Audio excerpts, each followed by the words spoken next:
সকাল থেকে আমরা যে কোর্টে যাব ফোন দিচ্ছি আমি 9টার থেকে, ধরতেছে না 10টার থেকে 11টা যখন আমরা কোর্টে গেলাম ওনার কোনো খবর নাই। তখন ওনার ড্রাইভারের জিজ্ঞাসা করলাম, ড্রাইভারকে স্যার আমরা তো ফোন দিচ্ছি, উনি খোলে না এবং দরজাও খোলে না।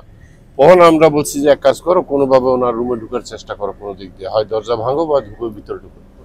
এরপর আমরা কোর্ট থেকে এখন চলে এসেছি কোর্টে, আর আমাদের আজকে কোনো হয়নি। ব্যক্তিগত জীবনে কি উনি স্বাভাবিক ছিলেন বা কোনো কিছু নিয়ে প্রেসারে ছিলেন? উনি ব্যক্তিগত জীবনে আমি যতদূর জানি যে উনি স্বাভাবিকই ছিলেন, কিন্তু ওনার ওই যে নিজস্ব ওই যে প্রতিষ্ঠান রশিদ খামার টামার নিয়ে উনি একটু টেন্সের মধ্যে ছিলেন। আমার সাথে একবার শেয়ার করছে যে আমার রশিদ খামার নিয়ে একটু ঝামেলা হচ্ছে।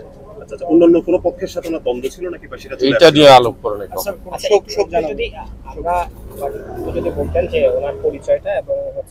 উনি সাবেক সেনাপ্রধান, সেক্টর কমান্ডার ফোরামের ছিলেন, সচিব ছিলেন উনি।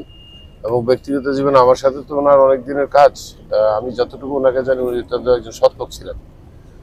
ওনার এবং আমার বিরুদ্ধে যে মামলাটা, এটা মন গড়া বানানো, এটা একদম মিথ্যা মামলা। কারণ আমি জীবনে যতগুলো সৎ লোকের সাথে কাজ করছি তিনি একজন, তার মধ্যে একজন। এখানে আমার কাছে মনে হচ্ছে এটা হাইপো হয়ে হয়তো, কারণ পাশে ইনসুলিনের অনেকগুলো ওই যে ইনসুলিন নাই যে অনেকগুলো দেখলাম আমি। ওনার সাথে কি আর কেউ এসেছিল চট্টগ্রামে বা পরিবারে কেউ? না, উনি একা। আমি বলতে পারতেছি না, এটা তো ডাক্তার বলবে। অনুমান করতেছি হার্ট অ্যাটাক হইতে পারে। কালকে 5টার সময় আসছে, আমরা একসাথে আসছি।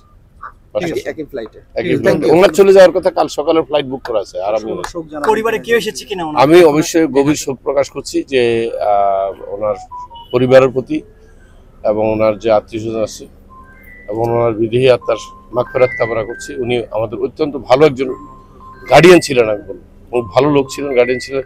আমার সাথে ওনার প্রায় কথা হইতো, আমি ওনার বাসায় গিয়ে গল্প করতাম, সন্ধ্যার পরে গিয়ে গল্প করতাম, কথা বলতাম। সেই দিনও কথা বলতেছি। উনি মানে স্বাভাবিক ছিলেন, তেমন কোনো ইয়ে ছিল না। শুধু একটু ওনার ওই ব্যক্তিগত একটা ব্যবসা নিয়ে একটু মানসিক চাপ ছিল।